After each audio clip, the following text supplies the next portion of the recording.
আমরা যেখানে ছিলাম যে উলের ক্যারাটিন সম্পর্কে পড়তেছিলাম, যে ক্যারাটিন হচ্ছে মূল উপাদান। বলা হচ্ছে keratin of wool protein imperial formula, the extent composition of depends upon the position of mineral fiber etc.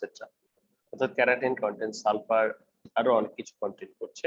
This very keratin কে আমরা যদি বলি carbon, hydrogen, oxygen, nitrogen, sulphur, মোটামুটি এগুলো মিলে ক্যারাটিনটা তৈরি করছে, উলের যে প্রধান উপাদান। ওকে, তো এটা তাদের কনস্ট্রাকশন। এখানেও প্রোটিন রয়েছে, আমরা দেখতে পাচ্ছি কার্বন, হাইড্রোজেন। তো উল স্কাউরিং তাহলে আমরা কিভাবে করব? এটা যদি উলের একটা স্ট্রাকচার আমরা যদি দেখি, এটা বাইরের দিকে, তাহলে খেজুর গাছের মতো অর্থাৎ স্কেল ফর্ম করে এরকম স্ট্রাকচার দেখা যায়। তারপর আমরা যদি দেখি যে প্যারাসেল এন্ড প্রোসেল কর্টেক্স এরকম, সেটা থেকে আবার cell membrane, microfibril, matrix, microfibril, আস্তে আস্তে একটা ফুলতন্ত্রকে দেখানো হয়েছে। তো এটার জন্য আমাদের রেসিপি জানতে হবে। এটা আসলে কয়েকটি ধাপে হয়। এখানে যে রেসিপিটা দেওয়া আছে বলা হচ্ছে the standard recipe for wool scouring is a harrow or machine Z scouring machine are different bowl. মূলত অনেকগুলো বোল থাকে, এরকম অনেকগুলো বোল থাকে যেখানে ফেব্রিকটা স্কাউরিং করা হয়। বলা হচ্ছে order of bowl, first bowl, second bowl, third bowl, fourth bowl. কি হবে? প্রথমটাতে আসবে, তারপর এটাতে যাবে, কেমিক্যাল ভিন্ন ভিন্ন এটাতে যাবে। সাধারণত সোপ পার্সেন্টেজ 0.8, 0.9, 37, সর্বশেষ ওয়াটার থেকে ওয়াশ। সোডিয়াম কার্বনেট 0.2, এগুলোতে সাধারণত থাকে না।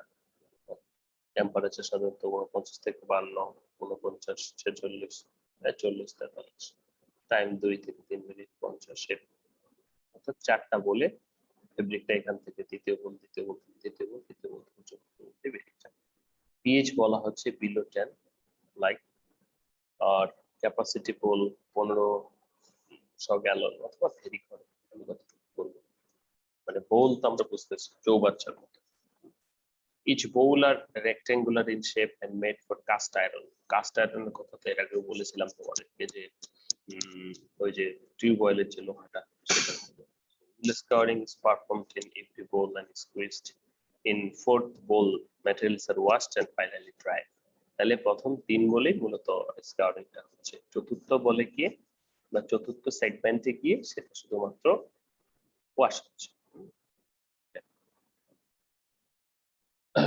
এটা উলের ক্ষেত্রে গেল, উল স্কাউরিং স্ট্যান্ডার্ড রেসিপি আমরা দেখেছি। এবার একটু জুটের ক্ষেত্রে আসি, যে জুট কিন্তু আমাদের খুবই পরিচিত একটা ফাইবার। তো জুটের ক্ষেত্রে স্কাউরিংটা আসলে কিভাবে করব? বলা হচ্ছে যে jute fibre, jute linen etcetera molecular fibre have polygonal shape. এই যে দেখতে পাচ্ছ, এটা ক্রস সেকশনাল ভিউ বলবো, মাইক্রোস্কোপের নিচে একটা লংজিটিউডিনাল ভিউ, অর্থাৎ কেটে ফেললে মাইক্রোস্কোপের নিচে প্রত্যেকটা ফাইবারকে অনেক জুম করা কিরকম দেখাবে, এবং এটা লম্বালম্বি কিরকম দেখাবে একটা জুট ফাইবার যদি মাইক্রোস্কোপের নিচে নেই, সেটা তাহলে দেখতে পাচ্ছ যে হ্যাভিং পলিগোনাল শেপ, এই যে এই অর্থাৎ অনেকগুলো কোণ, এই যে বেঞ্জিনের মতো পলিগোনাল শেপ। হ্যাঁ, this are cemented with each other by lignin, এবং এই যে একটা আরেকটার সাথে যুক্ত আছে, এটার সাথে সিমেন্ট হিসেবে ব্যবহৃত হয়েছে লিগনিন নামক যে বস্তুটা। So which is non cellulosic unit and 11 থেকে 14%। আমাদের এই যে লিগনিনটা রয়েছে, এটাকে রিমুভ করতে হবে, অথবা হেমিসেলুলোজ রয়েছে। If a strong alkali is used of jute scouring, its strength is reduced as lignin is removed and cell are separated. So mild alkali is used in jute scouring at low temperature. তো আমরা যদি strong alkali use করি তাহলে জুটের strength কমে যাচ্ছে। কেন? এই সিমেন্টেড অবস্থাটা যখন খুলে যাচ্ছে তখন ফাইব্রিল গুলো কি হালকা হয়ে যাচ্ছে, সেক্ষেত্রে scouring is not required for Asian and sacking jute. তো যারা উন্নত মানের জুট, সেই ক্ষেত্রে সাদা জুট আছে কিছু, আমরা দেখেছি বোধহয়, মনে করি কিনা তোমাদের। তো সেক্ষেত্রেও কিছু ক্ষেত্রে আমরা যখন বানাবো কোনো ম্যাটেরিয়াল যেটাতে এটার প্রয়োজন নেই, অ্যাবসর্বেন্সি বা সেগুলো দরকার হয়। তো এখানে আমরা যদি জুটের কম্পোজিশনটা দেখি, alpha cellulose, hemicellulose, acetyl content, lignin, fat and waxes, fatty ash, আমাদের রিমুভ করতে হবে lignin, fat and waxes, ash এগুলো। ওকে, স্ট্যান্ডার্ড রেসিপি তাহলে আমরা কিন্তু এখানে সোডিয়াম হাইড্রোক্সাইড ইউজ করছি না, সোডিয়াম কার্বনেট ইউজ করছি। হোয়াইটিং এজেন্ট, ডিটারজেন্ট এক্সেট্রা, এখানে দেখি যে সফেনিং এজেন্ট, ওয়াটার, টেম্পারেচার, টাইম। কেউ যদি আমরা এরকম চিন্তা করি যে আমি ভেঙে ফেলবো ফাইব্রিল গুলাকে, আলাদা করে ফেলবো, আমরা যখন নন ওভেন তৈরি করতে চাই, নন ওভেনের প্রজেক্ট এগুলো দিয়ে করা যায়, সেই ক্ষেত্রে কাস্টিক সোডা এগুলো অ্যাপ্লাই করে মাইক্রো ফাইব্রিল গুলোকে আলাদা করে ফেলা যেতে পারে।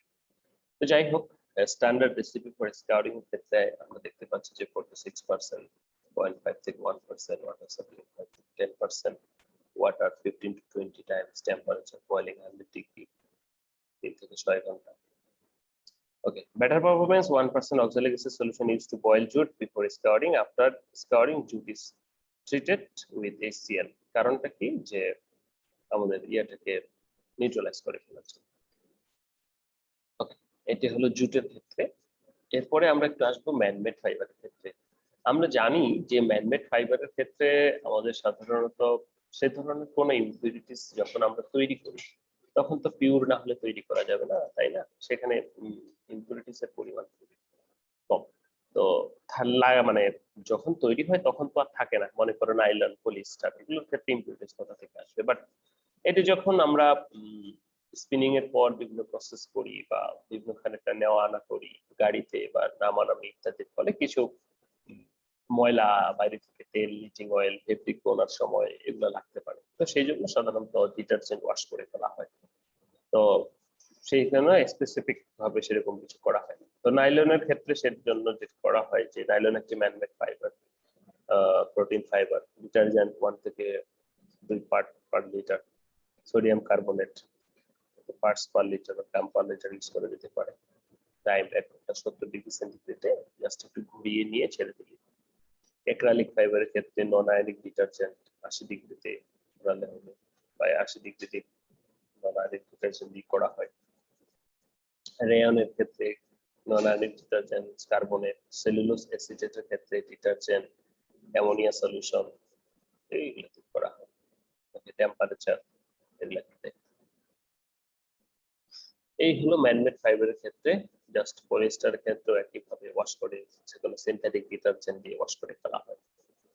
নাও দ্য কোশ্চেন ইজ দ্যাট, এতক্ষণ ধরে আমরা স্কাওয়ারিং করলাম, স্কাওয়ারিং করার পর এখন প্রশ্ন হচ্ছে যে আমার এটি যে স্কাওয়ারিং হলো সেটি আমরা বুঝবো কি করে?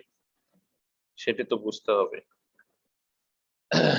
এখন সেটি বোঝার জন্য আমাদের কতগুলো টেস্ট রয়েছে, সেই টেস্ট গুলো যদি আমরা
আচ্ছা, আমরা যেখানে ছিলাম যে এস্টিমেশন অফ স্কারিং ইফেক্ট, আমার যে স্কারিংটা হয়েছে সেটা কিভাবে হয়েছে সেটা আমরা কিভাবে বুঝবো, তার জন্য আমাদের কতগুলো টেস্ট রয়েছে। সেই টেস্টগুলো যদি আমরা দেখি, প্রথমে হচ্ছে যে determination of weight loss, absorbency test, তার ভিতরে অনেকগুলো রয়েছে, immersion, drop, spot test, cooking test, measurement protein content, measurement of wax content, methylene absorption test, copper test ইত্যাদি। তোমরা একটু চিন্তা করো তো যে স্কারিং হওয়ার ফলে একটা ফেব্রিকের কি কি পরিবর্তন হচ্ছে, এটা চিন্তা করো। আমাদের যদি অয়েল, ওয়াক্স ইত্যাদি চলে যায় তাহলে কি হবে? ফেব্রিকটা পানি শোষণ করবে। নরমাল অবস্থায় যদি অয়েল ওয়াক্স থাকতো তাহলে সেটা কি পানি শোষণ করতো না। তো নরমাল পানি শোষণ করলো, এখন যদি অয়েল ওয়াক্স ইম্পিউরিটিস গুলো চলে যায়, আগে যে ওজন ছিল সেটি থেকে কি থাকবে? সেটি কমবে না? কমবে। এছাড়াও স্যার হ্যাঁ, প্রোটিন, ওয়্যাক্স এগুলোও তো চলে যাবে, methylene blue, copper, number test, এই দুটো কোয়ান্টিটেটিভ টেস্ট এগুলোর মাধ্যমে করা যায়। তো চলো তাহলে কোন একটা ফেব্রিক স্কাউরিং হয়েছে কিনা আমরা কিভাবে বুঝবো এই টেস্টগুলোর মাধ্যমে। ফ্যাক্টরিতে আমরা সাধারণত দেখি যে ওয়ার্কার অথবা মেশিনম্যান কাজ করছে, সে হলো ফেব্রিকের উপর পানি দিয়ে দেখে যে ফেব্রিকটা পানি খায় কিনা। তাহলে পানি খাওয়া মানে কি? অ্যাবজর্বেন্সি আসে। চলো শুরু করা যাক। ডিটারমিনেশন অফ ওয়েট লস, তাহলে পূর্বের ওয়েট প্রথমে কত ছিল দেখো। ওয়েট লস কি? ওয়েট লস বিফোর স্কার্ডিং কত ছিল, ওয়েট লস আফটার স্কার্ডিং। অর্থাৎ সেম ফেব্রিক, তুমি মনে করো ল্যাবে এসে 5 গ্রাম স্যাম্পল কেটে নিলা, র স্যাম্পল, সেটা স্কার্ডিং করার পর সেটার ওজন কত হলো বাই বিফোর স্কার্ডিং ইনটু 100%। যেহেতু ইম্পিউরিটিস বা ময়লা ইত্যাদি চলে গেলে কি হবে? ওজন কমবে। তো সেটা এরকম বের করছে। তো এই রেঞ্জটা সাধারণত 4 থেকে 8 এর মধ্যে থাকে। যদি 4 থেকে 8 এর মধ্যে থাকে তাহলে ভালো। এই ওয়েট লসটা বলা হচ্ছে less than 4% fabrics is not scoured oil and unacceptable scouring. So above than 8% fiber damage happened and OXC cellulose formation. Okay, so আমরা কি দেখতে পাচ্ছি যে before weight minus after weight by before weight, মানে পূর্বের ওয়েট থেকে পরের wait বাদ দেবো, সেটাই তো ওয়েট লস। তবে এখানে একটা কথা আছে, এটি মেজার করার জন্য আমাদের প্রথমে ফেব্রিকটা কেটে নিয়ে ওভেন ড্রাই ওয়েট নিতে হবে। ওভেন ড্রাই ওয়েট কেন বলা হচ্ছে? যে আমরা ওভেন ড্রাই ওয়েট হচ্ছে 115 ডিগ্রি, অর্থাৎ 105 বা 15 এরকম, অর্থাৎ 100 ডিগ্রির উপরে টেম্পারেচার উঠে স্যাম্পলটাকে কিছুক্ষণ ট্রিট করা। তাতে করে কি হবে? স্যাম্পলের ভিতরে যে সমস্ত জলীয় বাষ্পগুলা থাকবে, সে সমস্ত জলীয় বাষ্পগুলা কি হবে? যে হয়ে যাবে, বের হয়ে চলে যাবে। ঠিক আছে? ফলে অ্যাকচুয়াল যে ওজন সেটাই কিন্তু থাকছে, আর না হলে জলীয় বাষ্প সহ ওজন নিতে হবে। সো প্রথমে ওভেন ড্রাই ওয়েট নিব, ফেব্রিক ওজন করবো, স্কারিং করবো, দেন সেটার আবার ওভেন ড্রাই ওয়েট নিব, তারপর সেটা ক্যালকুলেট করবো। ঠিক আছে? নরমালি যদি তুমি ক্যালকুলেট করতে যাও সেক্ষেত্রে স্কারিং এর পর সেটা স্বাভাবিকভাবে বেশি জলীয় বাষ্প শোষণ করবে, বা জলীয় বাষ্পের কারণে অ্যাকচুয়াল রেজাল্টটা পাওয়া যাবে, সেজন্য ওভেন ড্রাই ওয়েট করে নিতে হয়। ওকে, আশা করি ডিটারমিনেশন অফ ওয়েট লস বুঝেছো সবাই। যে স্কাউরিং এর ফলে যেহেতু ইম্পিউরিটিস, অয়েল, ওয়াক্স ইত্যাদি চলে যায়, যার কারণে সেটার ওয়েট লস হয়। তাহলে ওয়েট লসটা কতটুকু হলো সেটাই কিন্তু আমরা বের করছি। এরপরে আসি আমরা অ্যাবজর্বেন্সি টেস্ট। অ্যাবজর্বেন্সি টেস্ট কি? যে আমরা যখন পানি দিব বা যখন স্কাউরিং হবে, সানি সাউন্ড আসছে,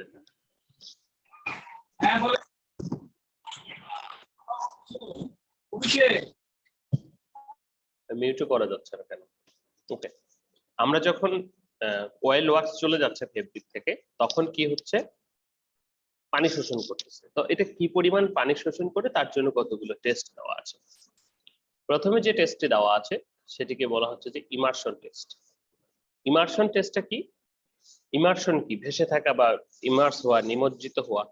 তোমাকে যদি হাত পা বেঁধে পুকুরে ফেলে দেওয়া হয় বা একটা ঢিল, সেটা ডুবে যাবে, বা একটা পাতা সেটা ভেসে থাকবে। তো এখানে আমরা যদি ফেব্রিকটাকে কেটে ছোট ছোট করে ভিজাই দেই, তাহলে কত সময়, দ্রুত সময়ে ভিজতেছে সেটি লক্ষ্য করব। বলা হচ্ছে sample 1 × 1 centimetre size, 1 centimetre size cut and it is left on the water surface. কাটবো এবং ওয়াটার সারফেসে ছেড়ে দেব। With the help of the stopwatch, the time of the fabric immersing is recorded. কতক্ষণ সময়ে, তাহলে কি করব? প্রথমে ফেব্রিকটা যেটা স্কাউরিং করেছি সেটা 1 × 1 সেন্টিমিটার কাটবো 4 করে, এবার পানির উপরে ছেড়ে দেব। পানিতে ছেড়ে দিয়ে দেখবো কতক্ষণে এটা ডুবে যায়, টাইম ধরবো। তাহলে এটা যদি স্কাউর্ড হয়ে থাকে তাহলে সেটা পানি শোষণ করবে, পানি শোষণ করে ভারী হয়ে ডুবে যাবে, ইমার্স হবে। কিন্তু সেটা যদি স্কাউর্ড ভালো না হয় তাহলে সেটা কিন্তু পানি শোষণ করবে না, পানির উপরে ভেসে থাকবে। ক্লিয়ার? তো এটার একটা স্ট্যান্ডার্ড টাইম হচ্ছে 5 সেকেন্ড। 5 সেকেন্ডের মধ্যে যদি ডুবে যায় তাহলে খুবই ভালো, আর যদি বেশি সময় নেয় তাহলে খারাপ, আর যদি 1 সেকেন্ড 2 সেকেন্ডে ডুবে যায় তাহলে খুবই ভালো। তাহলে ইমার্শন টেস্ট আমরা বুঝলাম। এরপর আসি ড্রপ টেস্ট। ড্রপ টেস্টে কি? যে পানি খায় কিনা আমার একটা কোনো স্যাম্পল, আমরা যেমন টিস্যুতে পানি দিলে কি করে শুষে নেয়, তো এখানেও এরকম হচ্ছে যে ড্রপ টেস্ট। ড্রপ, পানির ড্রপ ফেলবো, ফেলার পরে দেখবো যে এটা পানি খায় কিনা। বলা হচ্ছে in a pipette water is taken and water drop are dropped on the skirt fabric and the absorption of the water drop is observed visually. পানি দিচ্ছি যে কতক্ষণ খাচ্ছে। তুমি যদি কচুর পাতার উপর পানি দাও তাহলে সেটা কি অ্যাবজর্ব হবে? হবে না। তুমি যদি একটা ফেব্রিকে এবং একটা টিস্যুর উপরে পানি দাও, দেখবে টিস্যুটা তাড়াতাড়ি অ্যাবজর্ব করে নিয়েছে। আমরা সেই টাইমটাই কাউন্ট করব। পানি দেওয়ার সময় সাথে সাথে স্টপওয়াচ অন করব। The standard time for absorption of one drop is 0.5 থেকে 0.8 সেকেন্ড, আপ টু 1 সেকেন্ড পর্যন্ত হতে পারে স্ট্যান্ডার্ড রেঞ্জ। এই রেঞ্জের ভিতরে হলে আমরা বুঝবো যে স্যাম্পলটা আমার ওকে আছে। ওকে, যেমন একটা স্যাম্পলের উদাহরণ 6 সেকেন্ড, ইটস ওকে। এটা নট গুড স্কাউরিং, 6 সেকেন্ড যদি লাগে, যেখানে আমরা 1 সেকেন্ডের ভিতরে ইয়ে করা হচ্ছে। ঠিক আছে, তাহলে আমরা কি করছি? জাস্ট ওয়াটার ড্রপ ফেলছি, টাইম ধরছি কত সময়ের মধ্যে সেটা অ্যাবজর্ব করছে। Done. Secondly, thirdly spot test.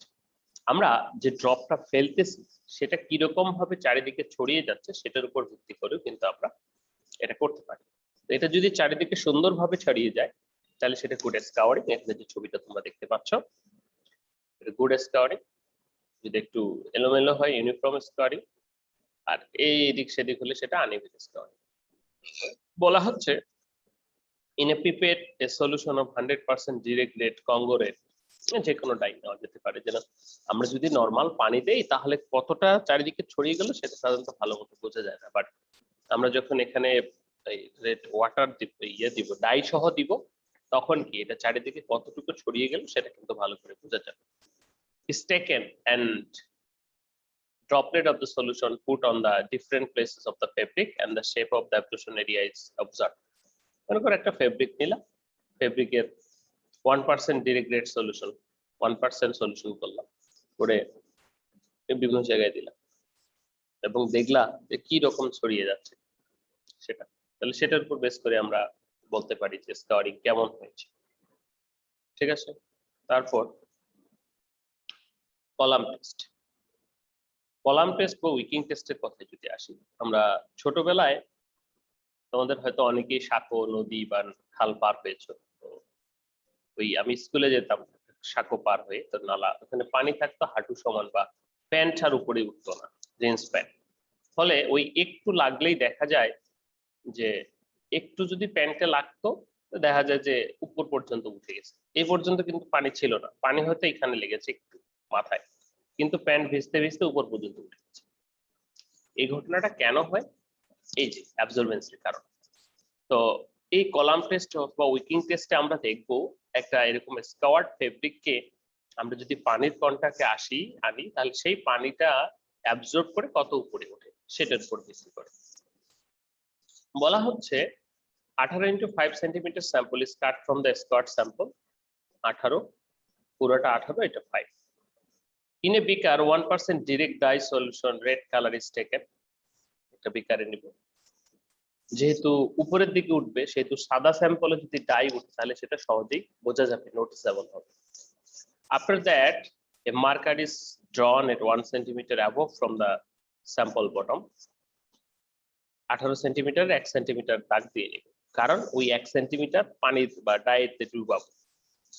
Now the sample is hung on a wood stick or supported by immersion. যে কোনো কিছু দিয়ে ঝুলিয়ে রাখবো, সুতা দিয়ে হতে পারে। 1 centimeter portion of the fabric is into the dye liquor. ডাইয়ের ভিতরে ডুবানো থাকবে, তাহলে এখন সেটা অ্যাবজর্ব করে ডাইটা উপরে উঠবে, ওই যে প্যান্ট ভিজে যাওয়ার মতো।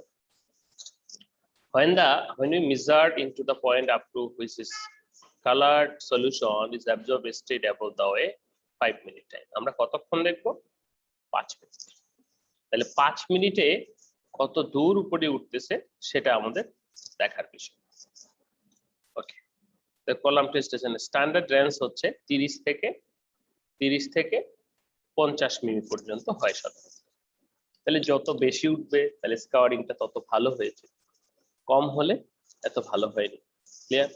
তাহলে স্যাম্পল এভারেজ যদি রেঞ্জ হচ্ছে 30 এর নিচে হলে আমরা বলবো যে স্কাওয়ারিংটা হয়নি, আর 50 এর উপরে গেলে বলবো যে স্কাওয়ারিংটা ওভার হয়েছে, আর 30 থেকে 50 এর ভিতরে থাকলে বলবো যে স্কাওয়ারিংটা ঠিকঠাক হয়েছে। ওকে, এই ছিল আমাদের স্কাওয়ারিং এর উপর আজকের রেস্ট পার্টটুকু। তাহলে আমরা মেশিন গুলো দেখলাম, উল, সিল্ক এবং জুটের স্কাওয়ারিং রেসিপি দেখলাম, প্রসিডিউর দেখলাম, এবং সেই সাথে স্কাওয়ারিং যে হয়েছে আমার ফেব্রিকটা সেটা কি রকম হয়েছে সেই সম্পর্কে দেখলাম। তো ঠিক আছে, ধন্যবাদ সবাইকে। আজকে লেকচারটা আমরা শেষ করব।